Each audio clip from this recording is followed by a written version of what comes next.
आणि शेवटच्या दिवसाचा शेवट हा निरोप या शब्दानेच होतो. एक मन शंका काढतो आणि एक मन दुसऱ्याला समजावतो. पण मनाला समजावून काय, आपल्याला स्वतःला तरी समजावता येतं का? नाही ना. तसंच मी किती मौल्यवान, अनमोल, अमूल्य आहे ते सुद्धा मला माझ्या सुरेश सरांमुळेच कळलं. तुम्हाला ते फक्त एक शिक्षक वाटत असेल ना, तर ते 8वीच्या वर्गाला विचारा. त्यांना ते काका, मामा, वडील, आई एवढंच नव्हे तर ते आईच्या माईसारखे सुद्धा वाटते. मला माझ्या भावना शब्दात व्यक्त करता येत नसलं ना, ज्या व्यक्तीसाठी बोलायला माझ्याकडे शब्दच नाही, तर मी त्या व्यक्तीचे उपकार कसे फेडणार? अरे मी विसरलेच, उपकाराची भाषा आपण कोणावर वापरतो? ज्याचं आपल्याशी काहीही नातं नसतं, आपण ज्याला ओळखत पण नाही. मग तसं बघितलं तर आमचं जन्मजन्मीचं नातं आहे ना.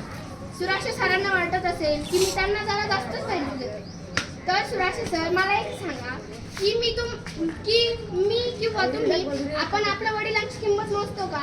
की मी त्यांना किती किलो, किती ग्रॅम, मग तुम्ही केव्हा मोजलं की मी तुम्हाला जर जास्तच किंमत देते?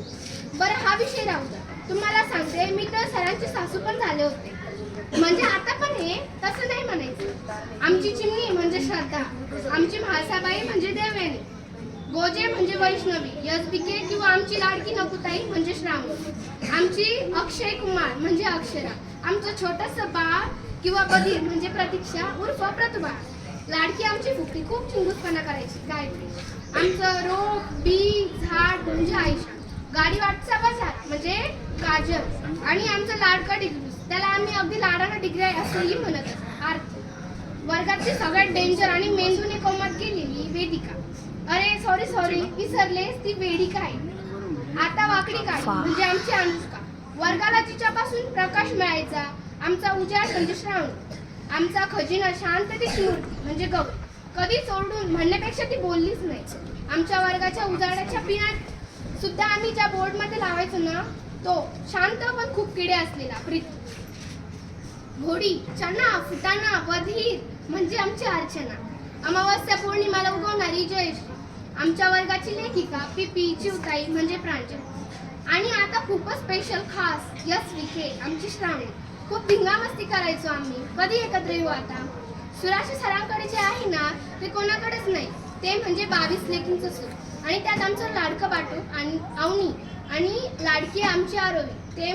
ते आम्हाला जसं त्यांच्या लेकी सांगतात ना, तसं आमच्यासाठी ते सुद्धा वडीलच आहे. आमचे एक वडील त्यांच्या मुलीसाठी जे काही करतो ना, ते सगळं त्यांनी आमच्यासाठी केलं. रागवले तेही जगावे, चिडले तेही जगावे, आणि प्रेम केलं तेही जगावे, कारण ते स्वतः आमच्यासाठी जगावेगळेच आहे. ज्यांच्या सोबत दिवस कुठल्या कुठे निघून जायचं ना, तेच कळत नाही. शाळा सुटली की घरी आल्यावर विचार करायचो की मी उद्या शाळेत गेल्यावर सरांना असं सांगेन, तसं झालं म्हणून सांगेन, असं करेन, रागवण, चिडवण, ओरडण. पण आता किती विचार केला तरी तसं होणार नाही ना. शाळेत तर जायचंय, पण जिथे सुराशे सर, जगताप सर, माझ्या आई म्हणजे मॅडम असतील, तिथे तर नाही जायचंय ना. कसं होईल काय माहित. खूप जास्त सवय झाली आहे सुराशे सरांची, या शाळेची, जगताप सरांच्या ओरडण्याची, त्यांच्या बोलण्याची, चिडण्याची, रागवण्याची. खूप मिस करेन मी त्यांना. ते सरांचं हक्कानं रागवणं, बोलणं, ते ओरडणं, ते सगळ्या गोष्टींचं सांगणं. सुराशे सर माझ्यासाठी इतके महत्त्वाचे आहेत ना, जितकं जगण्यासाठी श्वास, आणि श्वास वाचून जर आपलं जगणं अशक्य आहे ना, तसं माझ्यासाठी सरांशिवाय, सरांच्या बोलण्याशिवाय माझा दिवसच व्यर्थ आहे. एका रीलमध्ये वाचलं होतं की एखाद्याशी जर आपण एक दिवस न बोलता राहू शकतो ना, तर त्याला आपण आयुष्यभरही न बोलता राहू शकतो. मग आठवतंय का सर, मी तुमच्याशी कधी न बोलता राहिले म्हणून? थँक्यू.